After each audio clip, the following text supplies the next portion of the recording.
IAS institute నిర్వహిస్తున్న all India scholarship exam pass అవ్వండి. 2 years ఫీజులో 50% మాత్రమే పే చేయండి. బంగాళాఖాతంలో ఏర్పడిన వాయుగుండం రైతులకు గండంగా మారింది. పంట చేతికొచ్చే సమయంలో వర్ష సూచనలు భయపడుతున్నాయి. ప్రస్తుతం దక్షిణ బంగాళాఖాతంలో ఉన్న వాయుగుండం తమిళనాడు, శ్రీలంక దిశగా కదులుతూ బలపడుతోంది. దీంతో రాష్ట్రంలో 27, 28, 29 తేదీల్లో వర్షాలు పడే అవకాశం ఉందని వాతావరణ శాఖ హెచ్చరిస్తుంది. ప్రస్తుతం వాయుగుండం తీవ్ర రూపం దాల్చింది. వాయుగుండం వాయువ్య దిశగా గంటకు 18 కిలోమీటర్ల వేగంతో కదులుతూ తమిళనాడు, శ్రీలంకలోని ట్రికోమలి వైపు వెళ్తుంది.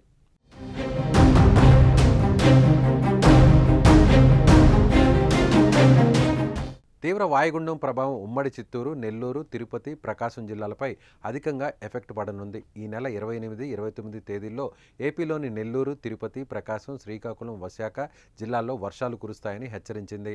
29న దక్షిణ కోస్తా, రాయలసీమలోని ఈ నెల 29న దక్షిణ కోస్తా, రాయలసీమలోని కొన్ని జిల్లాలతో పాటు ఉత్తర కోస్తా జిల్లాల్లోనూ అక్కడక్కడ భారీ వర్షాలు పడతాయని తెలిపింది. అదే రోజున శ్రీకాకుళం, విజయనగరం, విశాఖపట్నం, అనకాపల్లి జిల్లాల్లో భారీ వర్షాలు కురిసే అవకాశం ఉందని, తీర ప్రాంతాల్లో 35 నుంచి 55 కిలోమీటర్ల వేగంతో ఈదురుగాలులు వీస్తాయని వాతావరణ శాఖ హెచ్చరించింది.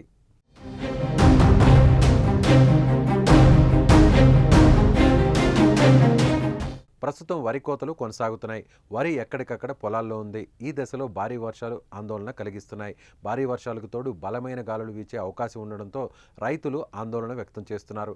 ఇప్పటికే ఏపీలోని పలు ప్రాంతాల్లో వర్షాలు కురుస్తున్నాయి. వాతావరణ శాఖ హెచ్చరికల నేపథ్యంలో అధికారులు ప్రజలను అప్రమత్తం చేస్తున్నారు.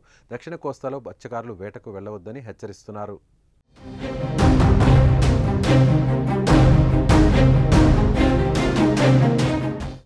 ఇప్పటికే కోస్తాంధ్రలో 1వ నెంబర్ ప్రమాద హెచ్చరికలను జారీ చేసినట్లు వెల్లడించింది వాతావరణ శాఖ. ఉత్తర కోస్తా రైతులు అప్రమత్తంగా ఉండాలని అధికారులు కోరారు.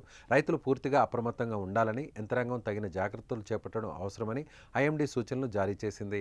ఏపీలో తుఫాను హెచ్చరికల నేపథ్యంలో ఈ నెల 29న జరగాల్సిన ప్రధాని పర్యటనను రద్దు చేస్తూ పీఎంఓ నిర్ణయించింది.